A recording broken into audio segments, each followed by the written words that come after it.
கர்த்தருடைய பரிசுத்த நாமம் மகிமைப்படுவதாக.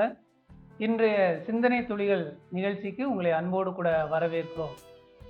உலகமே உற்று நோக்கிய ஒரு சம்பவம் நடந்தேறியது. அது என்னவென்றால், புட்ஸ் வில்மோர், சுனிதா வில்லியம்ஸ் விண்வெளி வீரர்கள் உலகை வந்தடைந்தார்கள். 8 நாள் வேலைக்காக விண்வெளி நிலையம் சென்ற அவர்கள் தொழில்நுட்ப கோளாறு காரணமாக 9 மாதங்கள் அங்கேயே தங்க வேண்டி வந்தது. அவர்களை மீட்பதற்காக பல முயற்சிகள் எடுத்தும் பலனளிக்காத நிலையில் கடைசியாக அவர்கள் பூமிக்கு வந்தடைந்தார்கள்.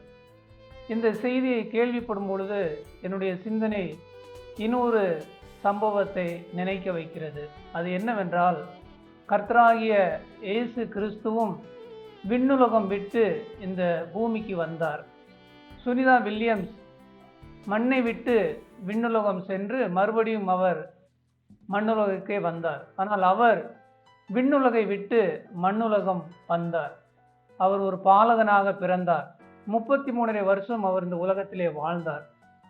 அநேக நன்மைகள் செய்தார். அதிசய அற்புதங்கள் செய்தார். பார்வை இல்லாதவர்களை பார்வை பெற செய்தார். நடக்க முடியாதவர்களை நடக்க செய்தார். மரித்தோரை உயிரோடு கூட எழுப்பினார். ஏன் அவர் இந்த உலகத்திற்கு வந்தார்? அவருக்கென்று ஒரு குறிப்பிட்ட ஒரு திட்டம் இருந்தது. மனிதர்களுக்காக பாவ மன்னிப்பை கொடுப்பதற்காக அவர் வந்தார். அவர் தன்னுடைய வாழ்வின் முடிவை கல்வாரி சிலுவைக்கு ஒப்பு கொடுத்தார்.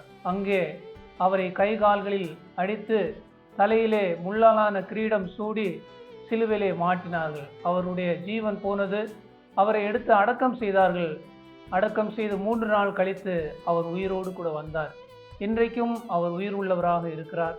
இந்த உலகத்திலே கொஞ்ச நாட்கள், 40 நாட்கள் அவர் அநேகருக்கு உயிர் உள்ளவராக காண்பித்து அவர் பரலோகம் சென்றிருக்கிறார். திரும்பவும் வருவேன் என்று சொல்லியிருக்கிறார். அவரை விசுவாசித்தவர்களை எல்லாம் தம்மோடு கூட சேர்த்து கொள்ளவும், அவரை விசுவாசியாதவர்களை ஆக்கினைக்குள்ளாக தீர்க்கவும் அவர் வர இருக்கிறார். கர்த்தராகிய இயேசு கிறிஸ்துவை விசுவாசியுங்கள். மற்றும் ஒரு சிந்தனை துணிகள் நிகழ்ச்சியிலே சந்திப்போம். கர்த்தருடைய நாமம் மகிமைப்படுவதாக.